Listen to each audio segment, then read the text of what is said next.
ಇನ್ನು news first ವರದಿ ಬೆನ್ನಲ್ಲೇ ಪೊಲೀಸ್ ಇಲಾಖೆ ಎಚ್ಚೆತ್ತುಕೊಂಡಿದೆ. ಮಾಜಿ ಶಾಸಕ ಬಸವರಾಜ ದಡೇಸಗೂರು ವಿರುದ್ಧ ಎಫ್ಐಆರ್ ದಾಖಲಾಗಿದೆ.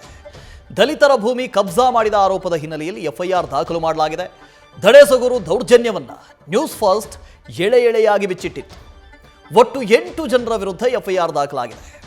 ಎಫ್ಐಆರ್ನಲ್ಲಿ ದಡೇಸಗೂರನ್ನ A1 ಆರೋಪಿ ಅಂತ ಮಾಡಲಾಗಿದೆ.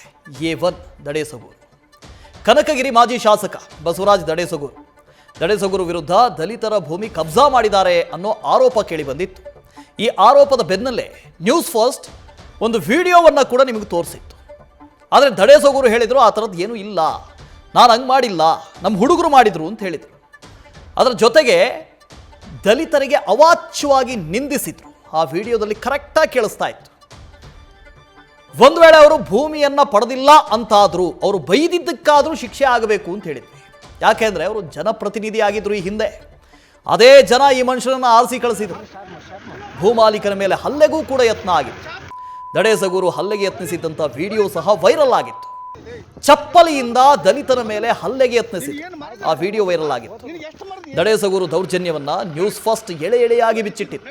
ಕೇವಲ ದಲಿತರ ಭೂಮಿ ಮಾತ್ರ ಅಲ್ಲ, ದೇವದಾಸಿಯರ ಜಮೀನನ್ನ ಕೂಡ ಅತಿಕ್ರಮಿಸಿದ್ದಾರೆ ಅನ್ನೋ ಆರೋಪ ಆತನ ಮೇಲಿದೆ. ಸಿಂಧನೂರು ತಾಲೂಕಿನ ದಡೇಸಗೂರು ಗ್ರಾಮದಲ್ಲಿ ಜಮೀನಿದೆ. ಗ್ರಾಮದ ಸರ್ವೆ ನಂಬರ್ 84ರ ಜಮೀನುಗಳನ್ನು ಅತಿಕ್ರಮಣ ಮಾಡಿಕೊಂಡಿದ್ದಾರೆ ಈ ಹಿಂದಿನ ಶಾಸಕರು, ಮಾಜಿ ಶಾಸಕರು.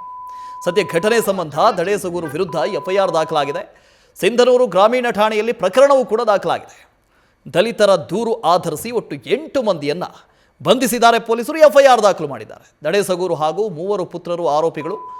ಕಾರು ಚಾಲಕ ಸೇರಿದಂತೆ 8 ಜನರ ವಿರುದ್ಧ ಎಫ್ಐಆರ್ ಆಗಿದೆ. ಪ್ರಕರಣದಲ್ಲಿ ಮಾಜಿ ಶಾಸಕ ಬಸವರಾಜ ದಡೇಸಗೂರು A1 ಆರೋಪಿ.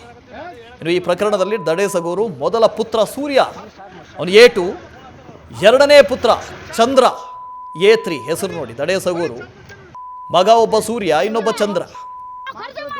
ಸೂರ್ಯ ಚಂದ್ರನಂತ ಮಕ್ಕಳಿರಬೇಕು ನನಗೆ ಅಂತ ಹೇಳ್ತಾರೆ. ಆದರೆ ಈ ಥರದ ಇರಬೇಕೋ ಗೊತ್ತಿಲ್ಲ. ಆರೋಪ ಇದೆ, ಮುಂದೇನಾಗುತ್ತೆ ಅಂತ ನೋಡಬೇಕು. ನ್ಯೂಸ್ ಫಸ್ಟ್ ನಿರ್ಭೀತಿಯಿಂದ ನಿಮ್ಮ ಪರವಾಗಿ.